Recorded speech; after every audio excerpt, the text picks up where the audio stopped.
When the sun goes down and the headlights come on, the beast inside me bursts from his coffin and comes to life. Everybody knows that vampires hate light, and so do I. Headlights. Thankfully, there may be a way to put the monsters inside us all back into their coffins forever. So let's talk about how it is we got here. You're definitely not imagining things. Headlights are brighter now. I guess I should have started there.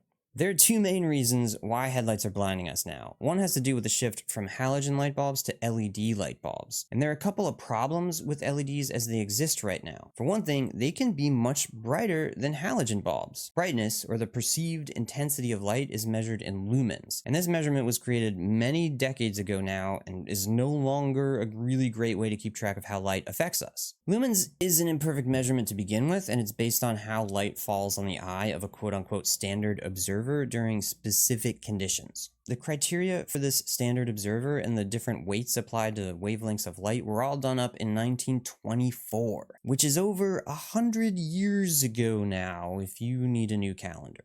There are also several characteristics of LED bulbs that make it harder to keep track of how bright they actually are using lumens. LEDs have a lot less loss of light because they're much more efficient and the light isn't absorbed or diluted as much. They have a much more highly targeted beam capacity, and their brightness is tested differently, so the comparison involves a lot more guesswork. They also tend towards the blue end of the spectrum, and the hue is really important when we're talking about how our eyes perceive brightness.